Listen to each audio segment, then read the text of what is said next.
So in my communications class, we went over speaking anxiety and what that means exactly. We had this project where every student went up to the front of the class, talked about themselves for 2 to 3 minutes, and we basically reflected on the project afterwards.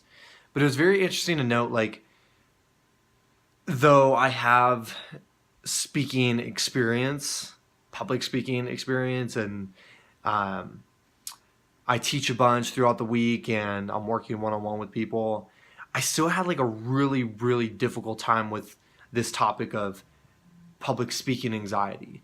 Now, one thing that's really, really difficult for me that I noted before going up to speak in this class was this like crazy, insane heartbeat. Like, oh my goodness, this is pounding away right now.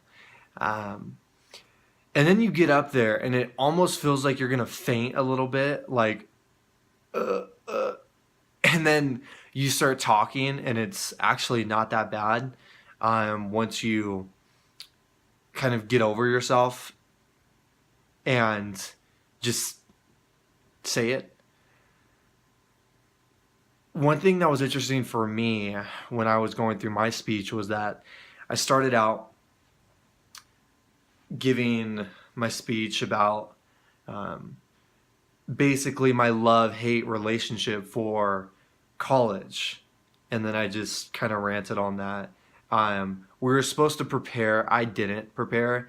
Honestly, I'm trying to get better at kind of just speaking off the cuff and doing more improv talks.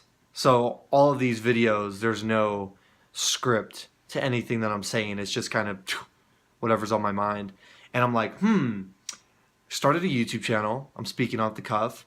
I teach and I speak off the cuff like a lot when I teach. There's no like script that I'm following when I teach. So I just thought maybe I can replicate that and bring it into this classroom. But I found that that was not the case. Like, I got up there and I had my little outline that the teacher wanted us to have. So I wrote that out. And I just felt super like tense still, very nervous, a lot of anxiety. And I noticed that I was looking down a bunch. And then like a minute into it, I'm like, dude, you need to look up and make eye contact, because that's like a huge thing, making eye contact with your audience and who you're speaking to. So I started doing that, and it was just interesting because you get flooded with so many thoughts and like how you think of your speech going in your head and how it is versus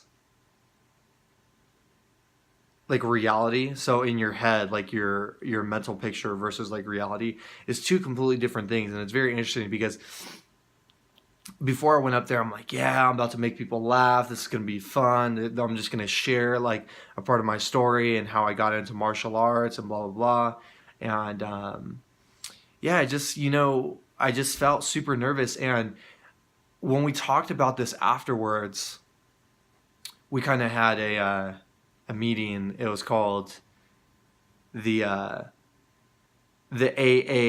meeting, the Anxiety Anonymous meeting for public speaking, and we all circled in this group and basically talked about our anxieties and how a lot of people said, they were nervous. And for me, it's not so much that like I'm nervous, it's that like I'm nervous and other people are there, and on a very deep level, like I don't want people to see how nervous I am, because that's almost like a reflection of weakness in some aspects. And although it might be, and it's showing a vulnerable part of you, you're, nervous and you're not that strong in this particular craft.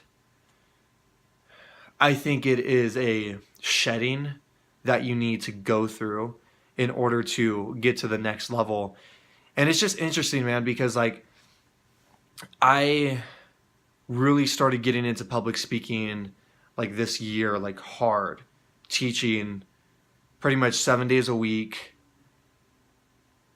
doing improv classes, making this YouTube channel, trying to speak more and more.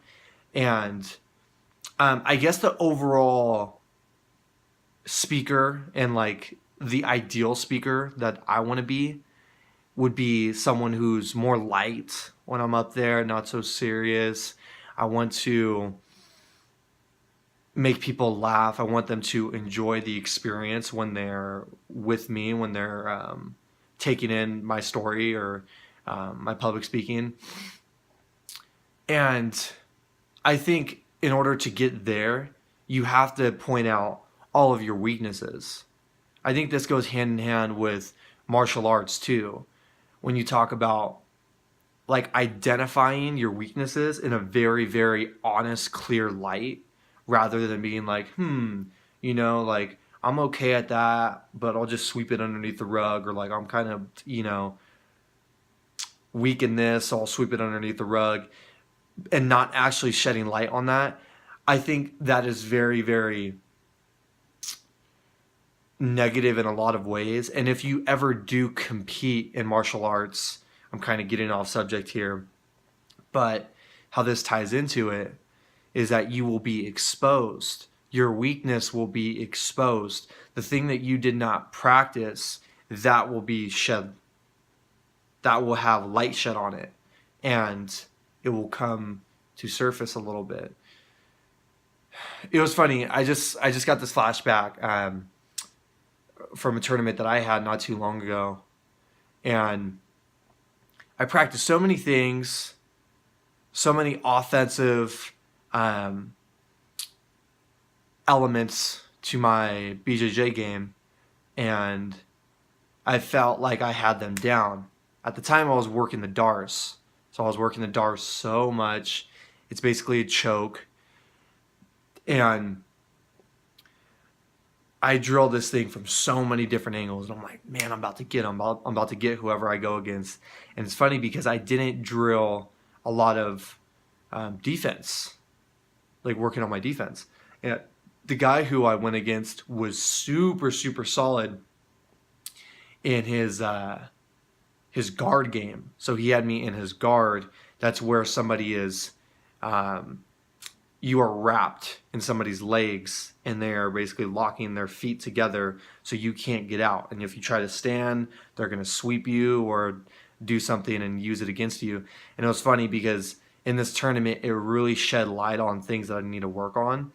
And going back to this class and this communications project that I had to do, it shed light on a different aspect of speaking. I think when you can move around and teach and instruct, it's a different form of public speaking. Just like if you try public speaking on a camera, it's probably really awkward for you the first time. I remember the first time that I tried to turn on a camera. I mean, it still is in so many different ways, but I'm getting better at it.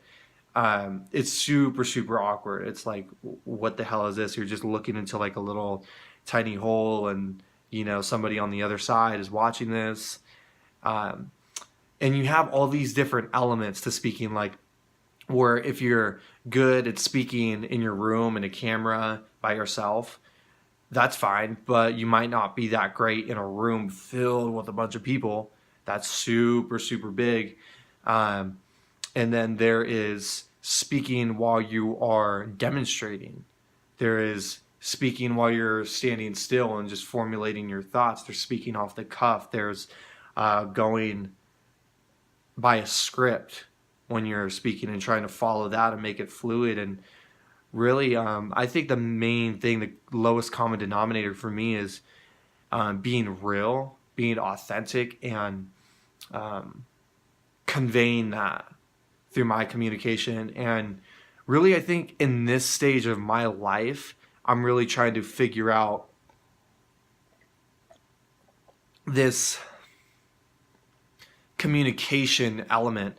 I think it's so important to get down And it's been something that's really been weighing on me a lot. And I've gave it so much thought. And I'm just like kind of tired of thinking about it. Like I just want to work on it and figure it out and discharge certain things that um, are more heavier there that make me feel super serious when I'm speaking. I think that's my default setting, being really serious and going into like a form of protection, like self-protecting by being so serious and so stern. But then it's funny because when I start speaking and like a couple minutes into it, like right now I feel more light compared to when I started this video out. And going off that, I think that public speaking is a momentum thing. Like if you're lifting weights and you continue to build up and lift weights and lift weights and lift weights, you're probably getting stronger. Your muscles are growing. Your mind is expanding. You could do different things, different workouts, probably work out for longer. And then you take a long break and you try to go back to lifting the same amount that you did. It's probably going to be really frustrating, and you're not going to be at the same place that you were at when you left like several months ago. You have to start back, maybe not at ground zero, but close to that in terms of weight and how much you can lift. And for me, I remember doing improv like back to back weekends, and I'm like, man, I'm feeling kind of solid with this. I was getting up there and, I was sharing and making people laugh. I felt more light for the first time ever in my public speaking.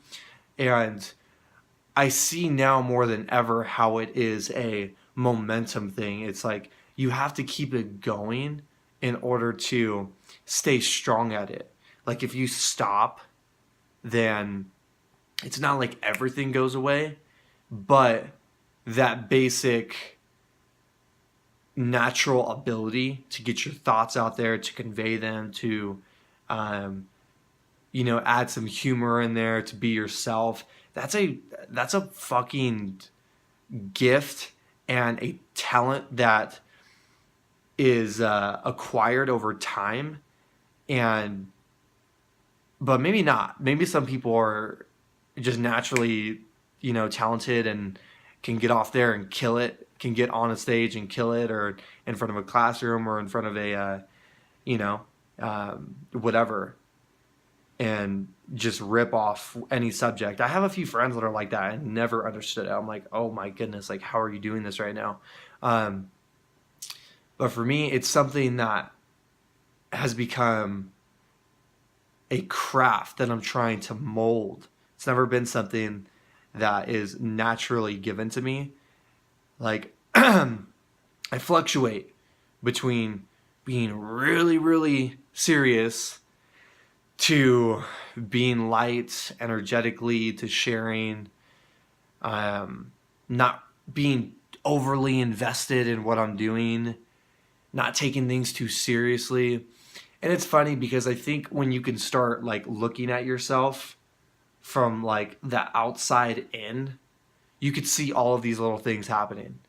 Like the moment you start shelling up and you get like serious and you're in protection mode, compared to when you're just sharing and you're open and you're free and you're expressing yourself in different unique ways and really just being like fucking authentic and not trying to put on a front by any means. I think that's where a lot of magic happens, and it's just a fine line of being serious and doing your thing and knowing where you're going. Like for me, that's very easy to do. Like be super serious and be super logical and in my head and like be super dense. But like to be light and to be humorous and to breathe and relax, that is hard. That is something I'm still very much working on and connecting with people. So that's pretty much it. I really just wanted to share my experience with you in this public speaking experience because it was something that shed light on a piece that I'm still very much lacking. And that is letting go, being calm, finding different ways in which I can do that. And I think it goes to show that even if you are good in this one area of public speaking, it may not necessarily translate to every other area of public speaking. There's so many different ways to public speak. It could be more serious, it could be more funny, it could be lighter, it could be heavier. What was cool that I saw in that class was it was kind of a mixture of everything, and almost everybody was nervous when they got up there. Some people were funny, some people were serious, some people were more dry. It just really depends on the person, and I think just being congruent on the emotion in your current life stage and just going with that however it comes out. But that's really it. I just wanted to share it with you. Hope this gives you some perspective on your public speaking journey. Until next time, done.